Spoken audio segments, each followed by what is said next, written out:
खास खबरों के इस बुलेटिन दे विच मैं नेहा तुहाडा स्वागत करदी हां ते अज कुछ खास खबरों दे नाल तुहानू जानू करवावांगे पर उस तो पहला नजर मारते हैं अज दीआं सुर्खियां ते। 3 देशां दा दौरा करके वापस परते प्रधानमंत्री नरेंद्र मोदी। सुप्रीम कोर्ट तक पहुंचा नवे संसद भवन दा मामला। नवे संसद भवन दे उद्घाटन समागम दे विच पहुंचणगे सुखबीर बादल। लॉरेंस बिश्नोई नू सुरक्षा कारणा करके कीता शिफ्ट। माल विभाग नजायज कब्जे हेठों छुड़वाई 45 एकड़ पंचायती जमीन।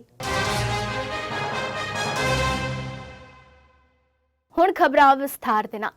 प्रधानमंत्री नरेंद्र मोदी जो कि 3 देशों का दौरा करके अज वापस भारत परत आए ने तो जिथे गल की जाए प्रधानमंत्री नरेंद्र मोदी दी ते जापान, पापुआ न्यू गिनी ते आस्ट्रेलिया दे 3 देशों के दौरे की समाप्ति तो बाद अज सवेरे दिल्ली परत आए ने। दिल्ली दे पॉल्स हवाई अड्डे ते प्रधानमंत्री नरेंद्र मोदी का शानदार स्वागत किया गया। भारतीय जनता पार्टी के राष्ट्रीय प्रधान JP नड्डा प्रधानमंत्री नरेंद्र मोदी के भारत पहुंचण ते स्वागत करन दे लई अज सवेरे दिल्ली के पॉल्स हवाई अड्डे ते पहुंचे। भाजपा के कौमी प्रधान दे नाल विदेश राज मंत्री मीनाक्षी लेखी, साबका केंद्रीय मंत्री हर्षवर्धन, दिल्ली के संसद मैंबर रमेश विधूरी, हंसराज हंस अते दिल्ली विधान सभा दे विच विरोधी धिर दे नेता रामवीर सिंह भी मौजूद सी। JP नड्डा ने पॉल्स हवाई अड्डे ते PM मोदी का स्वागत करते हुए कहा कि दुनिया तुहाडे शासन मॉडल की शलाघा करती है। अमरीकी राष्ट्रपति जो बिडन ने तुहाडा ऑटोग्राफ मंगिया। यह दर्शाता है कि दुनिया तुहाडी अगवाई दे विच भारत नूं किवें वेखदी है। चरण स्पर्श करके जो स्वागत किया वह बताता है कि उस देश में आपके प्रति जो आदर सम्मान है वह भी इस घटना से हम सबको देखने को मिलता है। और 140 करोड़ के देश के लोगों की छाती चौड़ी हो जाती है, प्रफुल्लित हो जाती है जब उन्हें पता चलता है कि इस तरीके से हमारे देश के प्रधानमंत्री जी का स्वागत हो रहा है। अगर हम बात करें, अभी आप परसों सिडनी में थे, कल रात भी या कल भी आप सिडनी में थे। सिडनी के कम्युनिटी रिसेप्शन पे वहां के प्रधानमंत्री जी ने जिस तरीके से कहा कि Modi ji you are the boss, ये अपने आप में बताता है कि आज भारत की बदलती छवि और आपकी शख्सियत के कारण किस तरीके से भारत को देखने का नजरिया बदला है। मैं यहां यह भी बताना चाहूंगा कि जब आप ऑस्ट्रेलिया की धरती पर थे तो उसी समय आपसे न्यूजीलैंड के प्रधानमंत्री सिर्फ मिलने के लिए न्यूजीलैंड से वो आ करके ऑस्ट्रेलिया में आपसे मिले। यह भी भारत की और आपकी शख्सियत के बारे में, जो भारत को आपने स्थान दिया है, उसके बारे में बताता है। यह सब कुछ जो हासिल हुआ है वह आपकी कड़ी तपस्या, मेहनत, जिस तरीके से आपने हर पल भारत के पक्ष को मजबूती के साथ दुनिया के सामने रखा है, यह उसका नतीजा है जो हमको आज ये बदलाव देखने को मिलता है। मैं दुनिया के देशों में जाकर के दुनिया के महापुरुषों को मिलकर के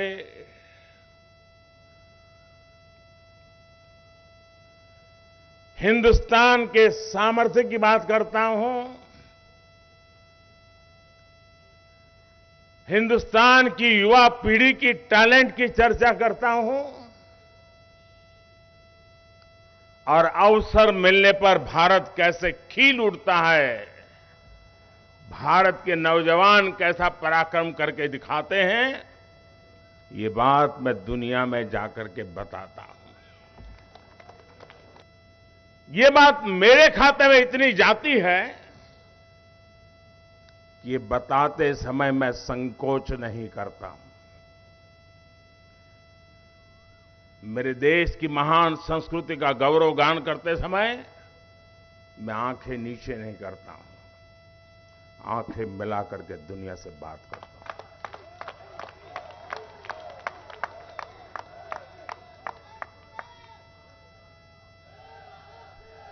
और ये सामर्थ्य क्यों आया है?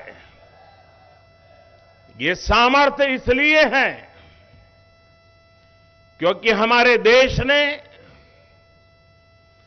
पूर्ण बहुमत वाली सरकार बनाई है। आप सबने देश को पूर्ण बहुमत वाली सरकार बनाई है, और जब पूर्ण बहुमत वाली सरकार का प्रतिनिधि विश्व के सामने जब कोई बात बताता है तो दुनिया ये विश्वास करती है कि ये अकेला नहीं बोल रहा है, 140 करोड़ लोग बोल रहे हैं।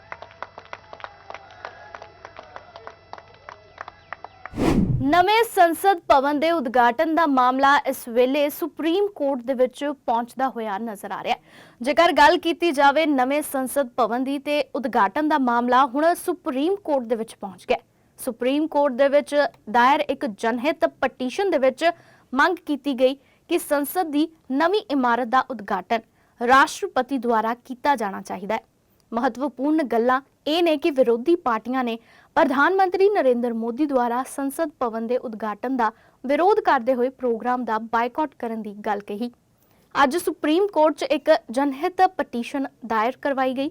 ਇਸ ਵਿੱਚ ਕਿਹਾ ਗਿਆ ਹੈ ਕਿ ਰਾਸ਼ਟਰਪਤੀ ਨੂੰ ਉਦਘਾਟਨ ਸਮਾਰੋਹ ਤੋਂ ਬਾਹਰ ਕਰਕੇ ਸਰਕਾਰ ਨੇ ਭਾਰਤੀ ਸੰਵਿਧਾਨ ਦੀ ਉਲੰਘਣਾ ਕੀਤੀ ਹੈ। ਸੰਵਿਧਾਨ ਦਾ ਸਤਿਕਾਰ ਨਹੀਂ ਕੀਤਾ ਜਾ ਰਿਹਾ।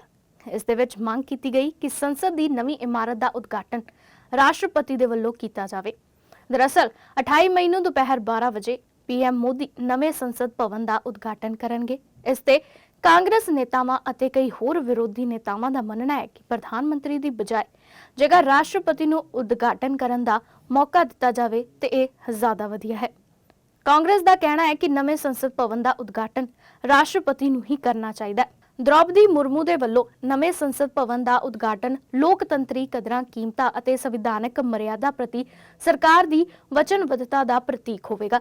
ਇਸ ਦੌਰਾਨ ਸੂਤਰਾਂ ਨੇ ਮੰਗਲਵਾਰ ਨੂੰ ਕਿਹਾ ਕਿ ਰਾਸ਼ਟਰਪਤੀ द्रौपदी मुर्मू ਅਤੇ ਉਪ ਪ੍ਰਧਾਨ ਜਗਦੀਪ ਧਨਖੜ ਵੱਲੋਂ ਉਦਘਾਟਨ ਦੇ ਮੌਕੇ ਤੇ ਵਧਾਈ ਸੰਦੇਸ਼ ਜਾਰੀ ਕੀਤਾ ਜਾਣਾ ਚਾਹੀਦਾ ਹੈ।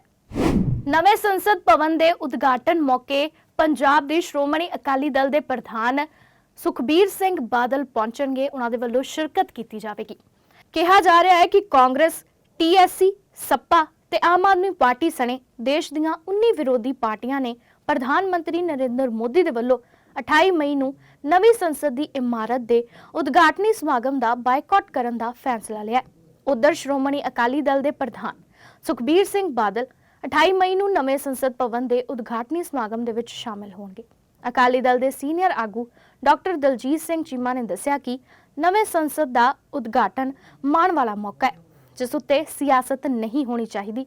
ਉਹਨਾਂ ਨੇ ਕਿਹਾ ਕਿ ਆਮ ਆਦਮੀ ਪਾਰਟੀ ਰਾਸ਼ਟਰਪਤੀ ਦੇ ਮਾਣ ਸਤਿਕਾਰ ਦੀ ਗੱਲ ਕਰ ਰਹੀ ਹੈ, ਪਰ ਪੰਜਾਬ ਦੇ ਮੁੱਖ ਮੰਤਰੀ ਭਗਵੰਤ ਮਾਨ ਦੇਸ਼ ਦੇ ਪਹਿਲੇ ਨਾਗਰਿਕ ਦਾ ਕਿੰਨਾ ਸਤਿਕਾਰ ਕਰਦੇ ਹਨ, ਇਸ ਗੱਲ ਦਾ ਅੰਦਾਜ਼ਾ ਇਸ ਤੋਂ ਲਗਾਇਆ ਜਾ ਸਕਦਾ ਹੈ ਕਿ ਜਦੋਂ ਉਹ ਪਹਿਲੀ ਵਾਰ ਸੂਬੇ ਦੇ ਵਿੱਚ ਦੌਰੇ ਤੇ ਆਏ ਤਾਂ ਮੁੱਖ ਮੰਤਰੀ ਉਹਨਾਂ ਦਾ ਸਵਾਗਤ ਕਰਨ ਲਈ पहुंचे तक ना सी। देखिए, देश के लिए ये बहुत बड़ी खुशी की बात है कि देश को नई पार्लियामेंट की बिल्डिंग जो है वो मिलने जा रही। तो श्रोमणी अकाली दल का तो ये फैसला है कि श्रोमणी अकाली दल उस सेरेमनी में जाएगा। हमारे अध्यक्ष सरदार सुखबीर सिंह बादल साहब, हमारे जो नेता हैं वो उसमें हाजिर होंगे, क्योंकि जो इशू बनाए जा रहे हैं उसमें कोई दम नहीं है। इलेक्टेड गवर्नमेंट है, देश के प्राइम मिनिस्टर हैं, और देश की सरकार ही तय करती है कि किसने इनॉग्रेट करना। जो लोग आज ये इशू बनाने की कोशिश कर रहे हैं कि राष्ट्रपति को सम्मान नहीं दिया जा रहा, तो उनको अपना इमरजेंसी का जमाना याद करना चाहिए। संविधान का कितना सम्मान उन्होंने किया था और उनके टाइम पे जो है राष्ट्रपति का कितना सम्मान होता था। और ये जो आम आदमी पार्टी कह रही है कि राष्ट्रपति का सम्मान होना चाहिए, तो मैं केजरीवाल साहब से पूछना चाहता हूं कि जिस दिन पंजाब भवन चंडीगढ़ में राष्ट्रपति जी आए थे तो आपके मुख्यमंत्री कहां थे? हमारे गवर्नर साहब को खड़े होकर कहना पड़ा कि ये गलत है कि चीफ मिनिस्टर को आना चाहिए था, ये रिस्पेक्ट का सवाल होता है। तो हमारे चीफ मिनिस्टर गैर हाजिर थे। तो जब आप स्टेट में आते हैं राष्ट्रपति, तो तब तो अपना चीफ मिनिस्टर जो है आपका वो उसमें हाजिर नहीं होता, तो तब रिस्पेक्ट कहां जाती है राष्ट्रपति की? जब आप गवर्नर को गालियां देते हैं, उनके अगेंस्ट ट्वीट करते हैं, उनसे क्वेश्चन पूछते हैं कि आप कौन होते हैं पूछने वाले, तो गवर्नर साहब भी राष्ट्रपति के नुमाइंदे हैं। इसलिए ये ठीक है, इलेक्शन का साल है, वो अपने अपने आप इशू पार्टियां बढ़ा रही हैं, लेकिन ये देश का एक बड़ा काम हुआ है। देश को अपनी पार्लियामेंट जो है पहली बार अपनी आप बनाई है, तो उसमें खुशी से सबको शामिल होना चाहिए। इसमें तो कोई इशू बनाने की बात नहीं है। ਗੈਂਗਸਟਰ ਲਾਰੈਂਸ ਬਿਸ਼ਨੋਈ ਦੇ ਨਾਲ ਜੁੜੀ ਹੋਈ ਖਬਰ ਹੈ ਕਿ ਸੁਰੱਖਿਆ ਕਰਕੇ ਇਸ ਵੇਲੇ ਲਾਰੈਂਸ ਬਿਸ਼ਨੋਈ ਨੂੰ ਦੂਸਰੀ ਜਗ੍ਹਾ ਤੇ ਸ਼ਿਫਟ ਕਰ ਦਿੱਤਾ ਗਿਆ। ਜੀ ਹਾਂ, ਲਾਰੈਂਸ ਬਿਸ਼ਨੋਈ ਦੇ ਨਾਲ ਜੁੜੀ ਹੋਈ ਖਬਰ ਕਿ ਸੁਰੱਖਿਆ ਕਾਰਨਾਂ ਦਾ ਹਵਾਲਾ ਦਿੰਦੇ ਹੋਏ ਲਾਰੈਂਸ ਬਿਸ਼ਨੋਈ ਨੂੰ ਮੰਡੋਲੀ ਜੇਲ੍ਹ ਭੇਜ ਦਿੱਤਾ ਗਿਆ। ਇਹ ਫੈਸਲਾ ਗਗਵਾਰ ਦੀ ਸੰਭਾਵਨਾ ਦੇ ਮੱਦੇਨਜ਼ਰ ਲਿਆ ਗਿਆ ਹੈ। ਗੈਂਗਸਟਰ ਲਾਰੈਂਸ ਬਿਸ਼ਨੋਈ ਨੂੰ ਤਿਹਾੜ ਜੇਲ੍ਹ ਦੀ ਬਜਾਏ ਮੰਡੋਲੀ ਜੇਲ੍ਹ ਭੇਜ ਦਿੱਤਾ ਗਿਆ। ਲਾਰੈਂਸ ਬਿਸ਼ਨੋਈ ਨੂੰ ਸੁਰੱਖਿਆ ਕਾਰਨਾਂ ਕਰਕੇ ਮੰਡੋਲੀ ਜੇਲ੍ਹ ਭੇਜ ਦਿੱਤਾ ਗਿਆ। ਤਿਹਾੜ ਜੇਲ੍ਹ 'ਚ ਟਿੱਲੂ ਤਾਜਪੁਰੀਆ ਦੇ ਕਤਲ ਤੋਂ ਬਾਅਦ ਤਿਹਾੜ ਜੇਲ੍ਹ 'ਚ ਗੈਂਗਵਾਰ ਦੀ ਸੰਭਾਵਨਾ ਨੂੰ ਵੇਖਦੇ ਹੋਏ ਜੇਲ੍ਹ ਪ੍ਰਸ਼ਾਸਨ ਨੇ ਇਹ ਫੈਸਲਾ ਲਿਆ। ਸੂਤਰਾਂ ਮੁਤਾਬਕ ਲਾਰੈਂਸ ਬਿਸ਼ਨੋਈ ਨੂੰ ਹਾਈ ਸਿਕਿਉਰਿਟੀ ਵਾਰਡ ਦੇ ਸੈੱਲ ਨੰਬਰ 15 ਦੇ ਵਿੱਚ ਰੱਖਿਆ ਗਿਆ। ਲਾਰੈਂਸ ਬਿਸ਼ਨੋਈ ਨੂੰ ਦੁਪਹਿਰ 12:30 ਵਜੇ ਦੇ ਕਰੀਬ ਸਖਤ ਸੁਰੱਖਿਆ ਹੇਠ ਗੁਜਰਾਤ ਤੋਂ ਦਿੱਲੀ ਹਵਾਈ ਅੱਡੇ ਤੇ ਲਿਆਂਦਾ ਗਿਆ।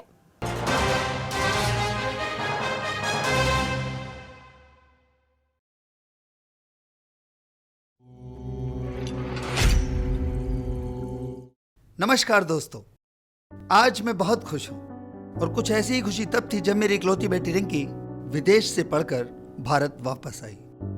मैं उसे लेने पहुंचा, लेकिन जब वो अपने विदेशी दोस्त को साथ में ले आई और साथ ही ये जिद भी कि वो शादी सिर्फ उससे करेगी, जिसके ना घर खानदान, वो क्या है कौन है कुछ नहीं पता था।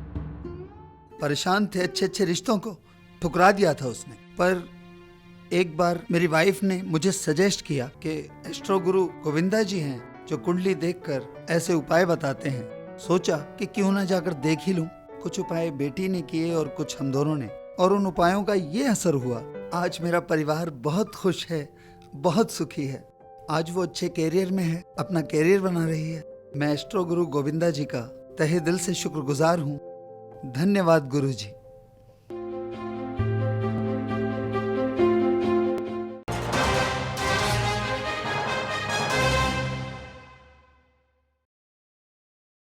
ਸਰਕਾਰ ਦੀ ਇੱਕ ਵੱਡੀ ਕਾਰਵਾਈ ਹੋਈ ਹੈ ਕਿ ਹੁਣ ਪੰਜਾਬ ਦੇ ਵਿੱਚ 45 ਏਕੜ ਪੰਚਾਇਤੀ ਜ਼ਮੀਨ ਤੇ ਜਿਸ ਸ਼ਖਸ ਦੇ ਵੱਲੋਂ ਕਬਜ਼ਾ ਕੀਤਾ ਗਿਆ ਸੀ ਉਹ ਜ਼ਮੀਨ ਛੁਡਵਾਈ ਗਈ ਹੈ। ਜੀ ਹਾਂ, ਇਸ ਵੇਲੇ ਖਬਰ ਸਾਹਮਣੇ ਆ ਰਹੀ ਹੈ ਕਿ ਬਟਾਲਾ ਅਧੀਨ ਪੈਂਦੇ ਸਰਹੱਦੀ ਹਲਕਾ ਡੇਰਾ ਬਾਬਾ ਨਾਨਕ ਦੇ ਅਧੀਨ ਆਉਂਦੇ ਪਿੰਡ ਪੁੱਲਰ ਅਠਵਾਲ ਦੀ ਪੰਚਾਇਤੀ ਹੱਡਾ ਰੋੜੀ ਦੀ ਜ਼ਮੀਨ ਦੀ ਨਿਸ਼ਾਨਦੇਹੀ ਕੀਤੀ ਗਈ, ਜੋ ਕਈ ਦਹਾਕਿਆਂ ਤੋਂ ਪਿੰਡ ਦੇ ਵਸਨੀਕ ਇੱਕ ਕਿਸਾਨ ਵੱਲੋਂ ਹੱਡਾ ਰੋੜੀ ਜ਼ਮੀਨ ਤੇ ਨਜਾਇਜ਼ ਕਬਜ਼ਾ ਕੀਤਾ ਹੋਇਆ ਸੀ। ਪਿੰਡ ਫੱਤੂਪੁਰ ਅਤੇ ਫੱਤੂਪੁਰ ਖੁਰਦ ਦੀ ਪੰਚਾਇਤੀ ਜ਼ਮੀਨ ਜੋ ਕਿ ਲਗਭਗ 40 ਤੋਂ 45 ਏਕੜ ਹੈ, ਉਸ ਦੀ ਨਿਸ਼ਾਨਦੇਹੀ ਕਰਕੇ ਛੁਡਵਾਇਆ ਗਿਆ।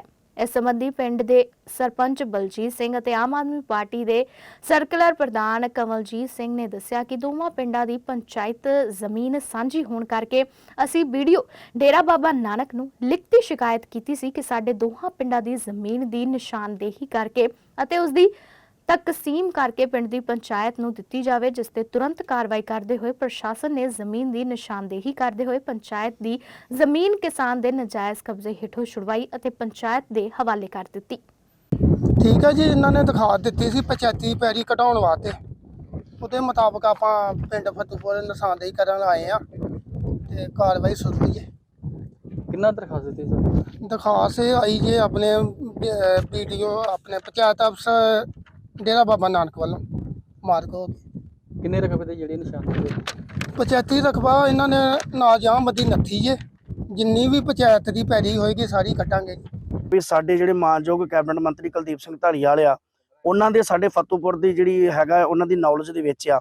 ਉਹਨਾਂ ਨੇ ਮਤਲਬ 31 ਮਈ ਤੋਂ ਪਹਿਲਾਂ ਇਹ ਤਹਿਸੀਲਦਾਰ ਸਾਹਿਬ ਨੂੰ ਫੋਨ ਕੀਤਾ, ਮਤਲਬ ਉਹਨਾਂ ਨੂੰ ਇੱਥੇ ਨਿਸ਼ਾਨਦੇਹੀ ਕਰਨ ਵਾਸਤੇ ਭੇਜਿਆ ਆ। ਜੇ ਨਿਸ਼ਾਨਦੇਹੀ ਹੋਣ ਦੇ ਬਾਵਜੂਦ ਵੀ ਮਤਲਬ ਪੈਲੀ ਜੇ ਨਿਕਲਦੀ ਆ ਤੇ ਜੇ ਕਿਸ ਮਤਲਬ ਜਿਹਦੇ ਥੱਲੇ ਦੱਬੀ ਜਾਂ ਨਹੀਂ ਤੇ ਉਹ ਫਿਰ ਆਪਣਾ ਕਾਨੂੰਨੀ ਕਾਰਵਾਈ ਕਰਨਗੇ, ਜੋ ਵੀ ਹੋਏਗਾ ਉਹ ਮਹਿਕਮੇ ਦਾ ਸਾਰਾ ਮਤਲਬ ਸਿਸਟਮ ਹੈ ਜੀ। ਇੱਥੇ ਅੱਜ ਜਿਹੜਾ ਪੰਚਾਇਤ ਦਾ ਰਕਬਾ ਸੀ, ਜੋ ਸਾਡਾ ਸਾਂਝਾ ਰਕਬਾ ਦੋ ਪਿੰਡਾਂ ਦਾ ਵਗਦਾ ਸੀ ਤੇ ਕਾਫੀ ਚਿਰ ਤੋਂ ਇੱਕ ਹੀ ਫਤੂਪੁਰ ਥੱਲੇ ਸੀ ਤੇ ਅੱਜ ਅਸੀਂ ਤਹਿਸੀਲਦਾਰ ਸਾਹਿਬ ਵੀਡੀਓ ਸਾਹਿਬ ਨੂੰ ਰਿਕੁਐਸਟ ਕੀਤੀ ਸੀ ਕਿ ਸਾਡਾ ਜਿਹੜਾ ਰਕਬਾ ਬਣਦਾ ਉਹਦੀ ਜਿਹੜੀ ਹੈ ਨਿਸ਼ਾਨਦੇਹੀ ਕਰਾ ਕੇ ਜੋ ਸਾਡਾ ਹੱਕ ਹੈ ਉਹ ਸਾਨੂੰ ਵੀ ਮਿਲਣਾ ਚਾਹੀਦਾ। ਤੇ ਕੁੱਲ ਰਕਬਾ ਮੇਰੇ ਖਿਆਲ 'ਚ ਕੋਈ 42 ਤੋਂ 45 ਕਿੱਲੇ ਬਣਦਾ ਹੈ ਪਿੰਡ ਫਤਿਹਪੁਰ ਦਾ ਰਕਬਾ ਜੋ ਹੈ। ਤੇ ਉਹਦੀ ਅੱਜ ਕਾਨਗੋ ਸਾਹਿਬ ਆਏ ਨੇ, ਪਟਵਾਰੀ ਸਾਹਿਬ ਆਏ ਨੇ, ਬਾਕੀ ਵੀ ਸਾਰਾ ਮਹਿਕਮਾ ਇੱਥੇ ਮੌਜੂਦ ਹੈ ਤੇ ਜਿਹੜੀ ਅੱਜ ਉਹਦੀ ਨਿਸ਼ਾਨਦੇਹੀ ਹੋ ਰਹੀ ਹੈ ਤੇ ਜੋ ਇਹਦਾ ਹੱਲ ਬਾਅਦ 'ਚ ਮਹਿਕਮਾ ਕਰੇਗਾ ਤੇ ਅਸੀਂ ਉਹਦੇ ਨਾਲ ਸਹਿਮਤ ਹਾਂ ਜੀ। ਬੋਲੀ ਤਾਂ ਤਕਰੀਬਨ ਸਰ ਹੁੰਦੀ ਰਹੀ ਹੈ ਸਾਰੇ ਜੀ ਥਾਂ ਦੀ। ਤੇ ਕੀ ਹੈ ਵੀ ਇਹ ਹੁਣ ਜਿਹੜਾ ਦੂਜਾ ਫਤੂਪੁਰ ਜੀ, ਸਾਡਾ ਫਤੂਪੁਰ ਖੁਰਦ ਹੈ, ਇਹ ਜਿਹੜੀ ਪੈਲੀ ਹੈ ਸਾਰੀ ਫਤੂਪੁਰ ਦੇ ਨਾਂ ਹੈ, ਵੱਡੇ ਦੇ ਨਾਂ। ਸਾਡੇ ਕੋਲ ਤੇ ਜਿਹੜਾ ਸਾਡੇ ਕੋਲ ਪੈਲੀ ਨਹੀਂ ਹੈਗੀ, ਫਤੂਪੁਰ ਜਿਹੜਾ ਖੁਰਦ ਹੈ ਤੇ ਜਿਹੜੀ ਮਦਰ ਪੰਚਾਇਤ ਹੈ ਉਹ ਫਤੂਪੁਰ ਹੈ। ਸਰ ਫਿਰ ਜਿਹੜੇ ਕਿਸਾਨਾਂ ਨੇ ਪੰਚਾਇਤੀ ਜ਼ਮੀਨ ਦੱਬੀ ਹੋਈ ਹੈ ਇਹ ਛੁਡਵਾਈ ਜਾਏਗੀ ਜੀ? ਹਾਂਜੀ ਹਾਂਜੀ, ਬਿਲਕੁਲ ਛਡਵਾਈ ਜਾਏਗੀ। ਜਿੰਨਾ ਥੱਲੇ ਰਕਬਾ ਨਿਕਲੇਗਾ ਉਹ ਬਿਲਕੁਲ ਛਡਾਇਆ ਜਾਏਗਾ ਜੀ, ਇਹ 'ਚ ਕੋਈ ਗੱਲ ਹੀ ਨਹੀਂ ਹੈ। ਛਡਾਇਆ ਜਾਏਗਾ ਜੀ ਰਕਬਾ ਜਿਹੜਾ ਹੋਏਗਾ ਕਿ ਥੱਲੇ ਉਹ ਜ਼ਰੂਰ ਨਿਕਲੇਗਾ। ਬ੍ਰਿਟੇਨ ਦੇ ਗ੍ਰਹਿ ਦਫ਼ਤਰ ਦੇ ਵਿੱਚ ਇਮੀਗ੍ਰੇਸ਼ਨ ਦੇ ਨਵੇਂ ਨਿਯਮਾਂ ਦਾ ਐਲਾਨ ਕੀਤਾ ਗਿਆ। ਜੀ ਹਾਂ, ਇਹ ਖਬਰ ਜਿਹੜੀ ਇਸ ਵੇਲੇ ਸਾਹਮਣੇ ਆਈ ਹੈ ਕਿ ਬ੍ਰਿਟੇਨ ਦੇ ਵਿੱਚ ਹੁਣ ਗ੍ਰਹਿ ਦਫ਼ਤਰ ਨੇ ਅੰਤਰਰਾਸ਼ਟਰੀ ਵਿਦਿਆਰਥੀਆਂ ਦੇ ਲਈ ਨਵੇਂ ਇਮੀਗ੍ਰੇਸ਼ਨ ਨਿਯਮਾਂ ਦਾ ਐਲਾਨ ਕੀਤਾ ਹੈ। ਗ੍ਰਹਿ ਦਫ਼ਤਰ ਤੋਂ ਜਾਰੀ ਬਿਆਨ ਦੇ ਵਿੱਚ ਕਿਹਾ ਗਿਆ ਕਿ ਗੈਰ ਖੋਜ ਪੋਸਟ ਗ੍ਰੈਜੂਏਸ਼ਨ ਕੋਰਸਾਂ ਵਿੱਚ ਦਾਖਲ ਹੋਏ ਸਾਰੇ ਅੰਤਰਰਾਸ਼ਟਰੀ ਵਿਦਿਆਰਥੀਆਂ ਨੂੰ ਆਪਣੇ ਪਰਿਵਾਰਕ ਮੈਂਬਰਾਂ ਜਾਂ ਹੋਰ ਨਿਰਭਰ ਵਿਅਕਤੀਆਂ ਨੂੰ ਯੂਕੇ ਦੇ ਵਿੱਚ ਲਿਆਉਣ ਦੀ ਇਜਾਜ਼ਤ ਨਹੀਂ ਦਿੱਤੀ ਜਾਵੇਗੀ। ਦੱਸ ਦਈਏ ਕਿ ਇਹ ਨਿਯਮ ਉਹਨਾਂ ਵਿਦਿਆਰਥੀਆਂ ਤੇ ਲਾਗੂ ਹੋਣਗੇ ਜੋ ਕਿ ਅਗਲੇ ਸਾਲ ਜਨਵਰੀ ਦੇ ਵਿੱਚ ਯੂਕੇ 'ਚ ਦਾਖਲ ਹੋਣਗੇ। ਇਸ ਤੋਂ ਪਹਿਲਾਂ ਬ੍ਰਿਟੇਨ 'ਚ ਪੜ੍ਹਨ ਜਾਣ ਵਾਲੇ ਵਿਦਿਆਰਥੀਆਂ ਨੂੰ ਸਪਾਊਸ ਵੀਜ਼ਾ ਵੀ ਦਿੱਤਾ ਜਾਂਦਾ ਸੀ। ਪੜ੍ਹਾਈ ਤੋਂ ਬਾਅਦ ਵਿਦਿਆਰਥੀਆਂ ਤੇ ਉਸਦੇ ਜੀਵਨ ਸਾਥੀ ਨੂੰ 2 ਸਾਲਾਂ ਦਾ ਵਰਕ ਵੀਜ਼ਾ ਵੀ ਮਿਲਦਾ ਸੀ। ਪਿਛਲੇ ਸਾਲ ਅਕਤੂਬਰ ਦੇ ਪਹਿਲੇ ਹਫ਼ਤੇ ਯੂਕੇ ਦੇ ਗ੍ਰਹਿ ਸਕੱਤਰ ਸੁਵੇਲਾ ਦੇ ਵੱਲੋਂ ਇਹ ਗੱਲ ਆਖੀ ਗਈ ਸੀ ਕਿ ਭਾਰਤੀ ਮੂਲ ਦੇ ਵਿਦਿਆਰਥੀਆਂ ਨੂੰ ਇਹ ਕਹਿ ਕੇ ਝਟਕਾ ਦਿੱਤਾ ਗਿਆ ਕਿ ਪਤੀ ਪਤਨੀ ਦੇ ਵੀਜ਼ੇ ਤੇ ਪਾਬੰਦੀ ਹੋ ਸਕਦੀ ਹੈ, ਕਿਉਂਕਿ ਬਹੁਤ ਸਾਰੇ ਲੋਕ ਯੂਕੇ ਆ ਗਏ ਨੇ ਜਿਨ੍ਹਾਂ ਦੇ ਕੋਲ ਪ੍ਰਤਿਭਾ ਬਿਲਕੁਲ ਵੀ ਨਹੀਂ ਹੈ। ਇੰਨਾ ਹੀ ਨਹੀਂ, ਉਹਨਾਂ ਦੇ ਕੋਲ ਕੋਈ ਤਕਨੀਕੀ ਸਿੱਖਿਆ ਵੀ ਨਹੀਂ ਹੈ ਜਿਸ ਨਾਲ ਯੂਕੇ ਨੂੰ ਕੋਈ ਫਾਇਦਾ ਹੋ ਸਕੇ। ਇਸ ਕਦਮ ਨੂੰ ਯੂਕੇ ਦੇ ਪ੍ਰਧਾਨ ਮੰਤਰੀ ਰਿਸ਼ੀ ਸੁਨਕ ਅਤੇ ਗ੍ਰਹਿ ਸਕੱਤਰ ਦੇ ਵੱਲੋਂ ਦੇਸ਼ ਵਿੱਚ ਪ੍ਰਵਾਸ ਦੀ ਦਰ ਨੂੰ ਕੰਟਰੋਲ ਕਰਨ ਦੀ ਕੋਸ਼ਿਸ਼ ਵਜੋਂ ਦੇਖਿਆ ਜਾ ਰਿਹਾ ਸੀ। ਨਵੇਂ ਨਿਯਮ ਯੂਕੇ ਦੇ ਗ੍ਰਹਿ ਦਫ਼ਤਰ ਵੱਲੋਂ ਮਾਈਗ੍ਰੇਸ਼ਨ ਬਾਰੇ ਆંકੜੇ ਜਾਰੀ ਕਰਨ ਤੋਂ ਕੁਝ ਦਿਨ ਪਹਿਲਾਂ ਲਾਗੂ ਹੋਏ ਨੇ ਅਤੇ 2022-2023 ਦੇ ਵਿੱਚ ਪ੍ਰਵਾਸੀਆਂ ਦੀ ਗਿਣਤੀ 7 ਲੱਖ ਹੋਣ ਦੀ ਸੰਭਾਵਨਾ ਵੀ ਜਤਾਈ ਜਾ ਰਹੀ ਹੈ। ਹੁਣ ਖਬਰ ਦਿੱਲੀ ਤੋਂ ਸਾਹਮਣੇ ਆਈ ਹੈ, ਜਿੱਥੇ ਕਿ ਦਿੱਲੀ ਦੇ ਸਾਬਕਾ ਮੰਤਰੀ ਸਤਿੰਦਰ ਜੈਨ ਜੋ ਕਿ ਜੇਲ੍ਹ ਦੇ ਵਿੱਚ ਬੰਦ ਨੇ ਤੇ ਉਹਨਾਂ ਨੂੰ ਹਸਪਤਾਲ ਦੇ ਵਿੱਚ ਲਿਜਾਇਆ ਗਿਆ। ਤੇ ਆਖਿਰਕਾਰ ਕੀ ਕਾਰਨ ਰਿਹਾ ਹਸਪਤਾਲ ਦੇ ਵਿੱਚ ਲਿਜਾਣ ਦਾ ਤੇ ਤੁਹਾਨੂੰ ਦੱਸਦੇ ਹਾਂ। ਦਿੱਲੀ ਦੇ ਸਾਬਕਾ ਮੰਤਰੀ ਸਤਿੰਦਰ ਜੈਨ ਨੂੰ ਦਿੱਲੀ ਦੀ ਤਿਹਾੜ ਜੇਲ੍ਹ ਦੇ ਬਾਥਰੂਮ ਦੇ ਵਿੱਚ ਫਿਸਲਣ ਅਤੇ ਡਿੱਗਣ ਤੋਂ ਬਾਅਦ ਹਸਪਤਾਲ ਦੇ ਵਿੱਚ ਦਾਖਲ ਕਰਵਾਇਆ ਗਿਆ। ਅਧਿਕਾਰੀਆਂ ਨੇ ਵੀਰਵਾਰ ਨੂੰ ਇਹ ਜਾਣਕਾਰੀ ਦਿੱਤੀ।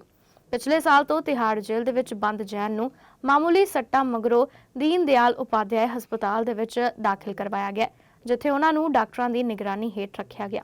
ਅਧਿਕਾਰੀਆਂ ਦੇ ਮੁਤਾਬਕ ਡਾਕਟਰਾਂ ਨੇ ਜੈਨ ਦੀ ਜਾਂਚ ਕੀਤੀ। ਦੱਸ ਦਈਏ ਕਿ ਇਸ ਤੋਂ ਪਹਿਲਾਂ 22 ਮਈ ਨੂੰ ਮਨੀ ਲਾਂਡਰਿੰਗ ਦੇ ਮਾਮਲੇ ਦੇ ਵਿੱਚ ਤਿਹਾੜ ਜੇਲ੍ਹ 'ਚ ਬੰਦ ਸਤਿੰਦਰ ਜੈਨ ਨੂੰ ਦਿੱਲੀ ਦੇ ਇੱਕ ਹਸਪਤਾਲ ਦੇ ਵਿੱਚ ਪੁਲਿਸ ਲੈ ਕੇ ਪਹੁੰਚੀ ਸੀ।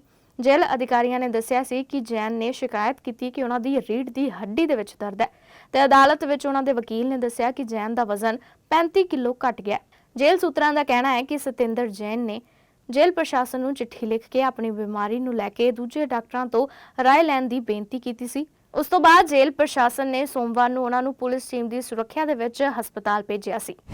ਤੇ ਹੁਣ ਜੇ ਮੌਸਮ ਦੀ ਗੱਲ ਕੀਤੀ ਜਾਵੇ, ਪੰਜਾਬ ਦੇ ਵਿੱਚ ਉਸ ਵੇਲੇ ਮੌਸਮ ਕਾਫੀ ਜ਼ਿਆਦਾ ਸੁਹਾਵਣਾ ਹੁੰਦਾ ਹੋਇਆ ਨਜ਼ਰ ਆ ਰਿਹਾ ਤੇ ਇਸ ਤੋਂ ਪਹਿਲਾਂ ਹੀ ਪੰਜਾਬ ਦੇ ਮੌਸਮ ਵਿਭਾਗ ਦੇ ਵੱਲੋਂ ਇਹ ਗੱਲ ਆਖ ਦਿੱਤੀ ਗਈ ਸੀ ਕਿ ਕੁਝ ਦਿਨ ਹੁਣ ਪੰਜਾਬ 'ਚ ਮੌਸਮ ਬਦਲਦਾ ਹੋਇਆ ਨਜ਼ਰ ਆਵੇਗਾ ਤੇ ਲੋਕਾਂ ਨੂੰ ਗਰਮੀ ਤੋਂ ਰਾਹਤ ਮਿਲੇਗੀ। ਤੇ ਉੱਥੇ ਹੀ ਹੁਣ ਗੱਲ ਕੀਤੀ ਜਾਵੇ ਪੰਜਾਬ ਸਣੇ ਰਾਸ਼ਟਰੀ ਰਾਜਧਾਨੀ ਦਿੱਲੀ, ਪੱਛਮ ਉੱਤਰ ਪ੍ਰਦੇਸ਼, ਉੱਤਰਾਖੰਡ ਅਤੇ ਰਾਜਸਥਾਨ ਸਮੇਤ ਉੱਤਰੀ ਅਤੇ ਪੱਛਮੀ ਭਾਰਤ ਦੇ ਜ਼ਿਆਦਾਤਰ ਖੇਤਰਾਂ ਦੇ ਵਿੱਚ ਮੌਸਮ ਮਿਜਾਜ਼ ਬਦਲਦਾ ਹੋਇਆ ਨਜ਼ਰ ਆ ਰਿਹਾ ਹੈ।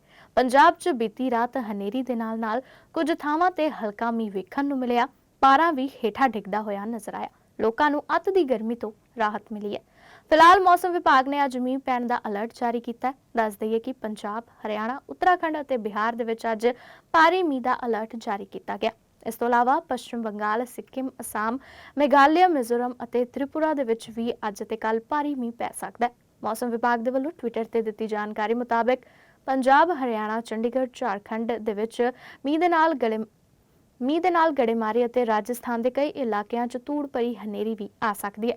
ਦੂਸਰੇ ਪਾਸੇ ਪੰਜਾਬ ਦੇ ਕਈ ਜ਼ਿਲ੍ਹੇ ਅਤੇ ਚੰਡੀਗੜ੍ਹ ਦੇ ਵਿੱਚ ਬੁੱਧਵਾਰ ਦੇਰ ਰਾਤ ਫਿਰ ਤੋਂ ਭਾਰੀ ਮੀਂਹ ਪਿਆ। ਇਸ ਤੋਂ ਇਲਾਵਾ ਪੰਜਾਬ ਵਿੱਚ 25 ਮਈ ਨੂੰ ਵੀ ਕਈ ਜ਼ਿਲ੍ਹਿਆਂ ਦੇ ਵਿੱਚ ਭਾਰੀ ਮੀਂਹ ਦਾ ਅਲਰਟ ਜਾਰੀ ਕੀਤਾ ਗਿਆ। ਤੇ ਖਬਰ ਹੁਣ ਕੋਰੋਨਾ ਦੇ ਨਾਲ ਜੁੜੀ ਹੋਈ ਹੈ ਕਿ ਇੱਕ ਦਿਨ ਦੇ ਵਿੱਚ ਕੋਰੋਨਾ ਦੇ 500 ਤੋਂ ਵੱਧ ਮਾਮਲੇ ਦੇਸ਼ ਦੇ ਵਿੱਚ ਦਰਜ ਕੀਤੇ ਗਏ ਨੇ। ਜੀ ਹਾਂ, ਕੋਰੋਨਾ ਦੇ ਮਾਮਲੇ 24 ਘੰਟਿਆਂ ਦੇ ਵਿੱਚ 535 ਨਵੇਂ ਦਰਜ ਕੀਤੇ ਗਏ। ਇਸ ਦੇ ਨਾਲ ਹੀ ਐਕਟਿਵ ਕੇਸ ਹੁਣ 6590 ਤੋਂ ਘਟ ਕੇ 6160 ਤੇ ਆ ਗਏ ਨੇ। ਇਹ ਆંકੜੇ ਕੇਂਦਰੀ ਸਿਹਤ ਮੰਤਰਾਲੇ ਨੇ ਅੱਜ ਅਪਡੇਟ ਕੀਤੇ। 5 ਲੋਕਾਂ ਦੀ ਮੌਤ ਤੋਂ ਬਾਅਦ ਕੁੱਲ ਮੌਤਾਂ ਦੀ ਗਿਣਤੀ 5,31,000 ਦੇ ਕਰੀਬ ਹੋ ਗਈ ਹੈ, ਜਿਸ ਦੇ ਵਿੱਚ ਕੇਰਲ ਦੀਆਂ 3 ਮੌਤਾਂ ਵੀ ਸ਼ਾਮਿਲ ਹਨ। ਇਹ ਆંકੜੇ ਸਵੇਰੇ 8 ਵਜੇ ਅਪਡੇਟ ਕੀਤੇ ਗਏ।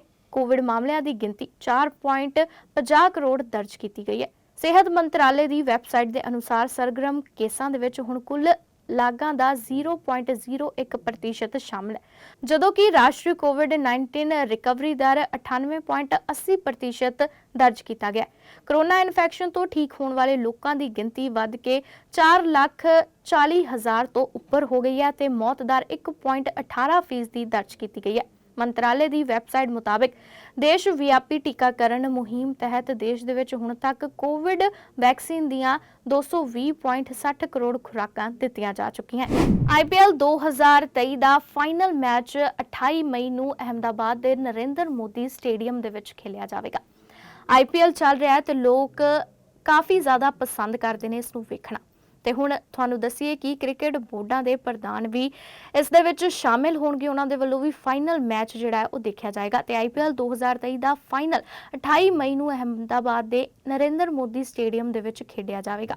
ਇਸ ਦੌਰਾਨ ਇਹ ਵੀ ਸਪਸ਼ਟ ਹੋ ਗਿਆ ਹੈ ਕਿ ਕਈ ਮਹੀਨਿਆਂ ਤੋਂ ਚੱਲ ਰਿਹਾ ਏਸ਼ੀਆ ਕੱਪ ਵਿਵਾਦ ਵੀ ਹੱਲ ਹੋ ਜਾਵੇਗਾ। ਜੀ ਹਾਂ, ਇਹ ਜਾਣਕਾਰੀ ਭਾਰਤੀ ਕ੍ਰਿਕਟ ਬੋਰਡ ਦੇ ਸਕੱਤਰ ਜੈ ਸ਼ਾਹ ਨੇ ਦਿੱਤੀ ਹੈ। ਸ਼ਾਹ ਨੇ ਵੀਰਵਾਰ ਨੂੰ ਕਿਹਾ ਕਿ ਏਸ਼ੀਆ ਕੱਪ ਦੇ ਸਥਾਨ ਦਾ ਫੈਸਲਾ IPL ਫਾਈਨਲ ਤੋਂ ਬਾਅਦ ਇੱਕ ਮੀਟਿੰਗ ਦੇ ਵਿੱਚ ਕੀਤਾ ਜਾਵੇਗਾ, ਜਿਸ ਵਿੱਚ ਏਸ਼ੀਅਨ ਕ੍ਰਿਕਟ ਕੌਂਸਲ ਦੇ ਉੱਚ ਅਧਿਕਾਰੀ ਵੀ ਸ਼ਾਮਿਲ ਹੋਣਗੇ।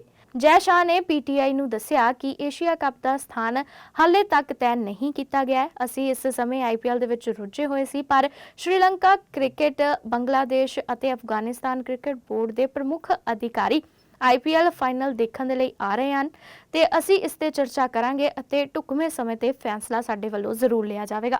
ਸੋ ਇਹ ਸਨ ਅੱਜ ਦੀਆਂ ਕੁਝ ਖਾਸ ਖਬਰਾਂ ਤੇ ਰੋਜ਼ਾਨਾ ਤੁਹਾਡੇ ਨਾਲ ਅਜਿਹੀਆਂ ਖਾਸ ਖਬਰਾਂ ਸਾਂਝੀਆਂ ਕਰਦੇ ਰਹਾਂਗੇ, ਪਰ ਤਦ ਤੱਕ ਤੁਸੀਂ ਜੁੜੇ ਰਹੋ ਲਾਈਵ ਪੰਜਾਬੀ TV ਦੇ ਨਾਲ।